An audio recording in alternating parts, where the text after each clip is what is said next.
Good evening. We'll call the meeting to order, please, with the Pledge of Allegiance. I pledge allegiance to the flag of the United States of America and to the republic for which it stands, one nation, under God, indivisible, with liberty and justice for all. Welcome, everyone. Roll call, Mr. Lundberg. Oh. Yes. Odie? Yes. Saxer? Yes. Scott? Yes. Bell? Yes. All right, with that, I would entertain a motion to approve the agenda as presented, please. So moved. There's been a first and a second. All of those in favor? Aye. Opposed? Motion passes. Thank you. Next item, conflict of interest disclosure waiver requests. There are none this evening. Community input, I do not think you were contacted prior to the meeting, so we will go to our next item. General business, under first oral reports, our good news report from Brandon Valley High School.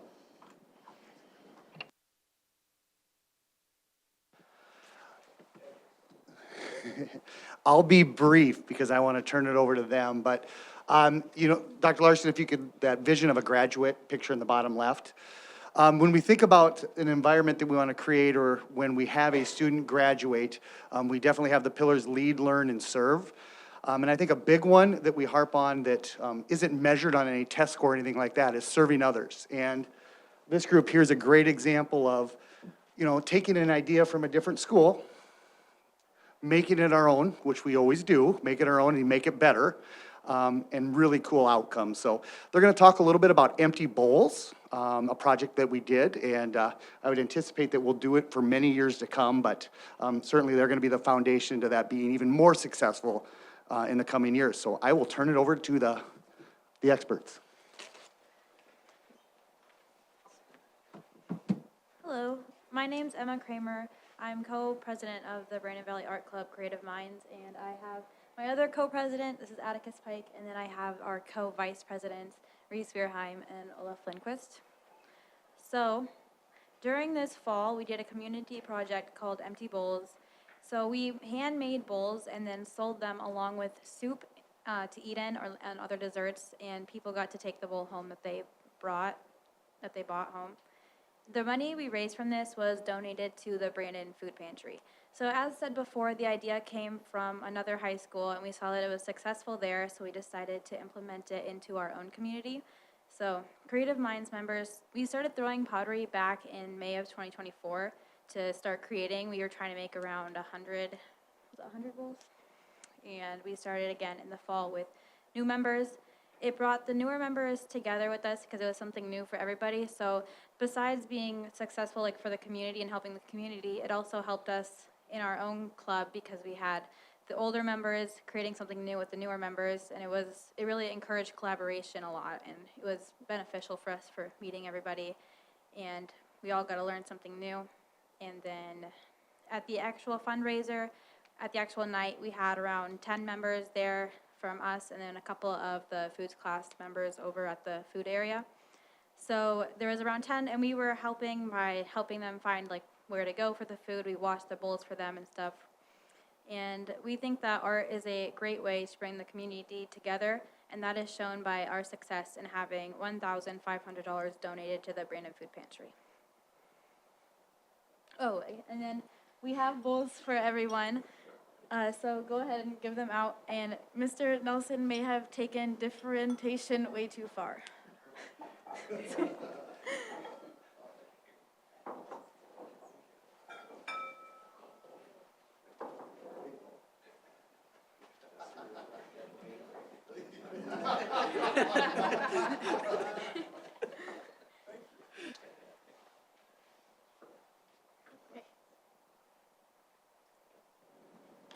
Any questions? Yep. The 100 bowls that you made and your membership made, was that done during the school day, or is that something that you did outside of the school day as like an extra duty, for lack of a better phrase, or a component of your after-school club? Yeah, so a lot of them were made during our art club, which was on Wednesdays after school, but then we had people come in. I mean, seniors have free periods, so sometimes some would come in during free periods or before school or after school. Yeah, so it was all around, yeah. Do you plan on making more than 100 bowls, or 100 is the number? Is 100 the number? That's up to Reese and Noah. Oh, yeah. I'm not quite sure. We'll see where we're at going into next year as far as how quick we're able to get the project started up. But I think 100 is a good benchmark. The original number was 150, so I think we're still trying to get up enough to have some by the time the fundraiser comes around.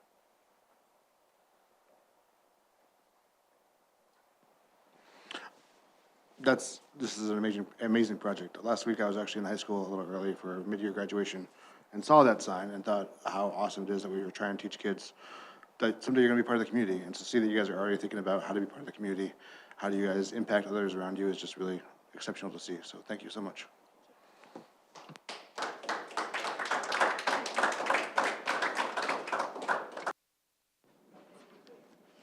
Thank you very much. And we wish we could leave the meeting with you. Nope, we can't, sorry. All right, next, administration report, superintendent's report, Superintendent Larson.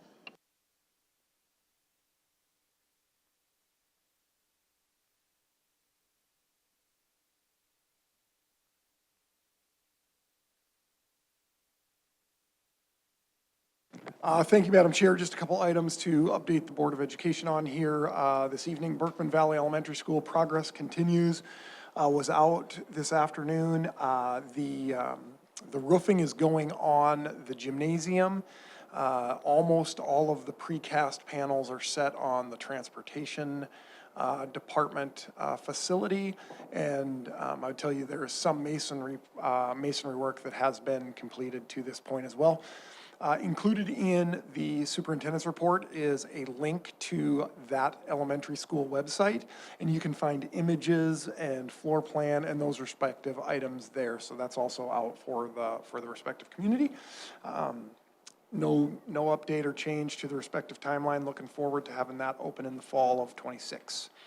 Academic school year, we went through that last meeting and we'll be approving that here this evening, consistent and corresponding. Once that is approved, we will communicate that to our Brandon Valley families through multiple of channels, including direct email, our respective school newsletters, et cetera, website. Legislative session is open. The last day of regular session is March 13th. Keeping tabs on some of the items that are progressing there, expressing our opposition or support of those various items here as we work through.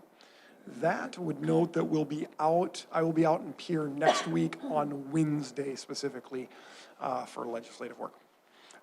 The budget process is there for your respective review. Obviously, we anxiously await the results of the legislative session as that drives much of what we do with negotiations and those respective things. Would certainly note for the board that in March you'll see a preliminary capital outlay budget, and that is a key aspect of our process, as that allows us to bid out those large ticket items. And then depending upon how those numbers come in, there are factors in terms of what we're all capable of doing. So that's a big ticket item and within the budget project, but you can expect to see a preliminary presentation in May and then our formal budget approval in July. Want to just put on everyone's radar that there are some impactful road construction projects that we are taking a look at and evaluating that are either in the process of being bid or will be bid here in the near future. Veterans Parkway and Arrowhead Parkway, that intersection is going to have a substantial amount of construction going on. To the best of our knowledge, north-south access on Veterans Parkway will remain. However, access east of Veterans Parkway may be limited and there may be some detours. So that would have an impact on, obviously, Fred Assam Elementary and potentially Inspiration Elementary, depending on how folks are driving. So we're taking a look at that, and we'll work to help communicate those items in as timely a manner as possible. The other item that is currently being evaluated is the Highway 42 bridge. So that is the bridge that goes over the river there, east of the golf course and west of Highway 11. And we were able to meet with South Dakota DOT about a week ago and work through and talk through that respective project. That bridge closure is expected to be occurring for almost 2 years or about 2 years. So we are in a situation where we are evaluating the impact of that to our families in the, what I would call the southeast corner of our school district and their ability to get to Inspiration Elementary, as that's the east-west thoroughfare for those respective families. So we are currently in the evaluation and review stage, but we are cognizant that that may create enough hardship where we have to make some slight adjustments for the upcoming years and transition them to a different part of the district in terms of where they would attend elementary school specifically. So in the process of review and evaluating, and we will make the necessary adjustments necessary.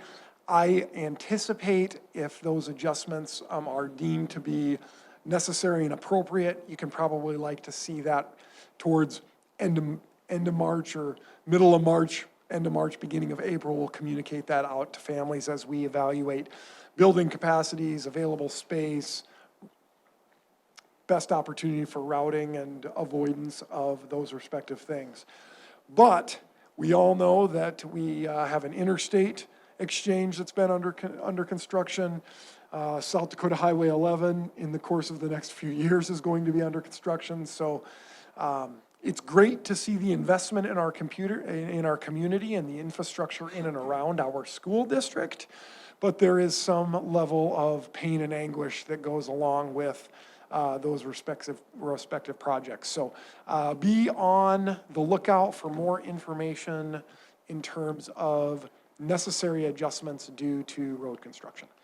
In terms of this year and our academic calendar, there's no school on Friday the 14th, no school on Monday the 17th for President's Day. You can see conferences there outlined for your respective review on the 10th and 11th. No school on March 13th unless we have a snow day, and then there is no school on March 14th regarding, or for our comp day. Madam Chair, with that, that's all I have to update you on here this evening. Would certainly entertain any questions you have. Did you say, or do you know, the Veterans Parkway Arrowhead length of time? Is that also a year or 2 years? Do we have any idea? So there will be, it's in the process of being bid, and once awarded, then there will be additional information. I think what you're going to see is you're going to see significant impacts to east-west construction off of Veterans Parkway going either direction, but the exact timeline of each respective closure, east and or west, I'm not aware of that at this exact moment in time. If you do go on the South Dakota DOT website, they do have their tentative timelines laid out there for your respective review, but they also deal with a little bit of the same types of things that we do in terms of construction projects. You put the bid spec out, it gets bid, and then the successful contractor will work with you in terms of timeline, timing, those respective items. So more information to come. All right, thank you very much.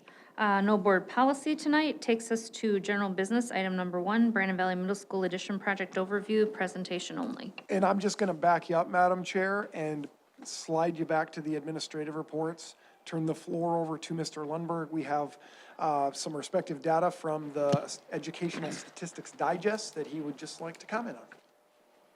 Every year I show you this spreadsheet. It's the per student or expenditure rankings of all the schools in the state of South Dakota. It's kind of the fiscal report card, I guess I'll call it. Brandon Valley ranks 141st out of 148 school districts within the state. $9,781 per pupil spent. It's almost $2,000 per student less than the state average. Yet that bolded line is the highest teacher compensation. You guys can do the math on that. We're doing a lot of things well in the other areas. Every school within the state of South Dakota receives the same amount of dollars per student, except for three or four variables. And those variables are the following: opt-outs, people that opt out of the general fund formula, which we have none here at Brandon Valley. No general fund opt-outs. Federal dollars, which we receive very little at Brandon Valley. We're all aware of that. Capital outlay flexibility, which we do utilize to the tune of $1.5 million. And then I threw another one in there.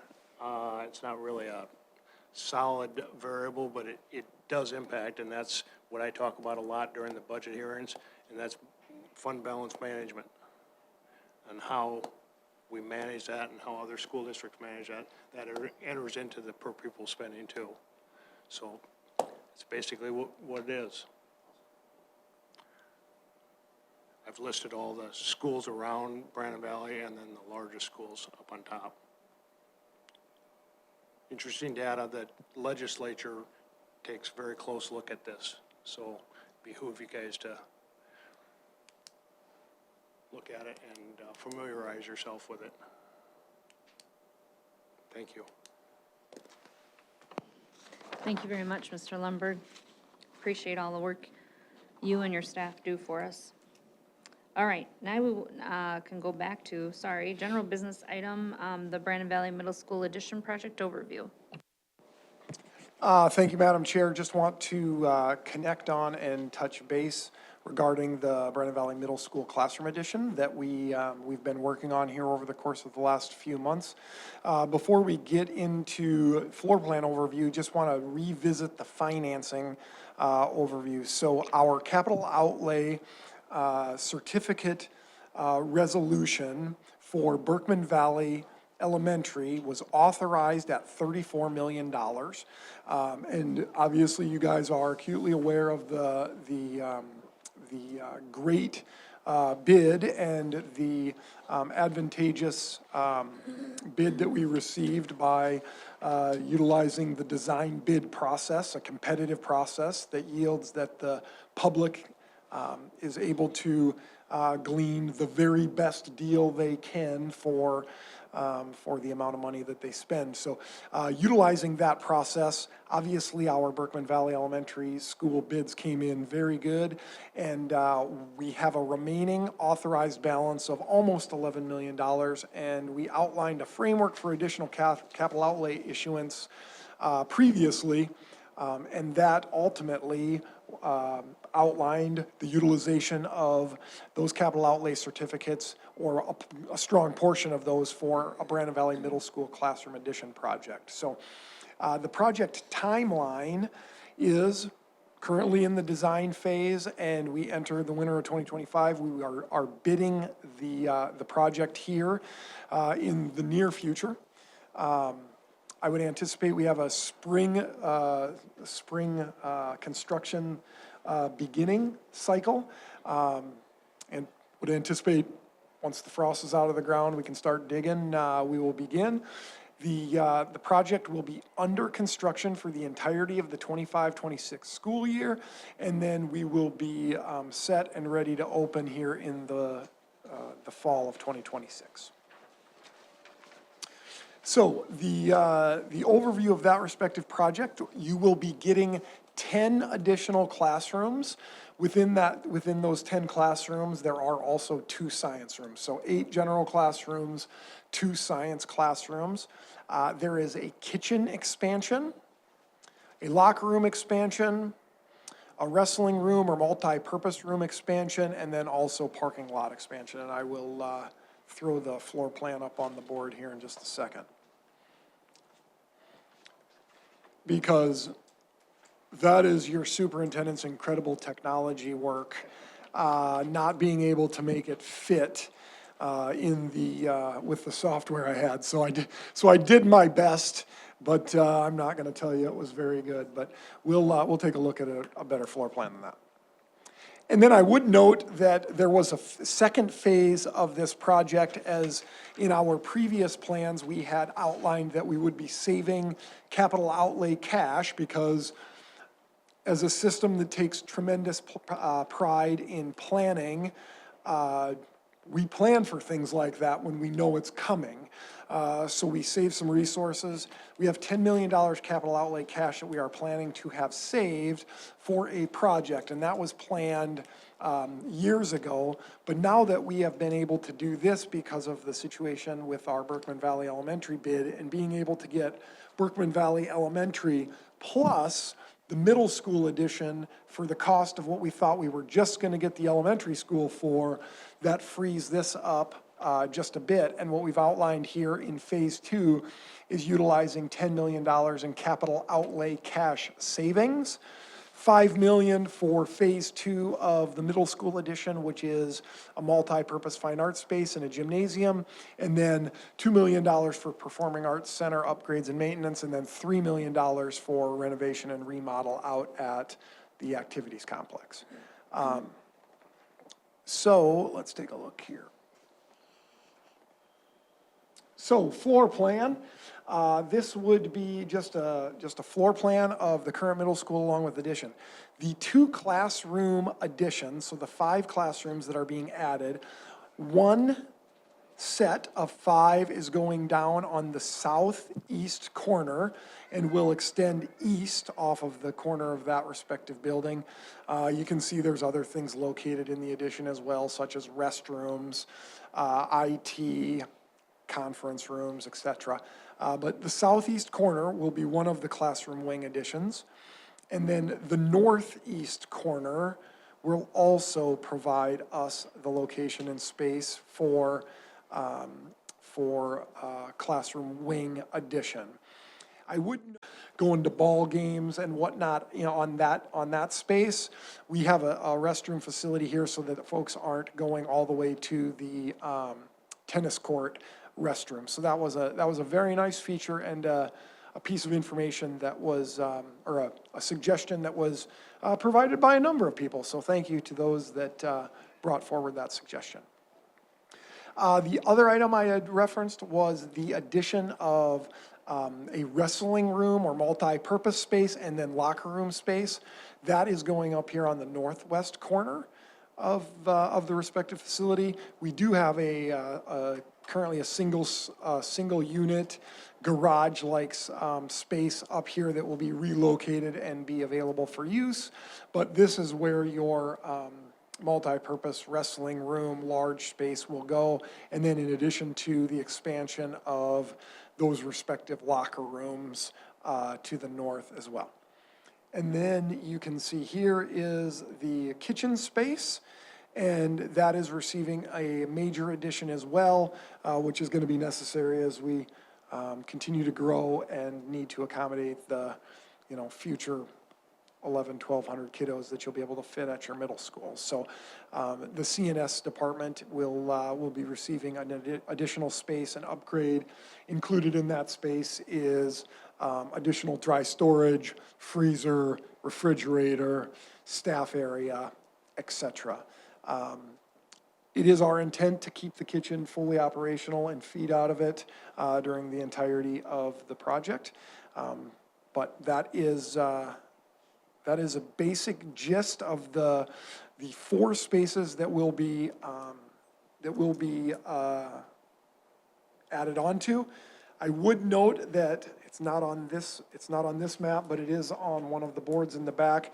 We also have additional parking lot space that is being added on, and then eventually we will have the parent entrance or the family entrance come in off of the east side of Brandon Valley Middle School, and what that really does is elongates the parent pickup drop-off, which pulls the traffic off of Holly and eliminates that stacking situation that you can have during that 20-30 minute transition period, either in the AM or PM drop-off pickup timeline. So Really excited about the ability to get all of this done underneath the financial constraints that we had previously outlined for what we thought was going to be one elementary school. So, would certainly field any questions you have. If they are micro level details,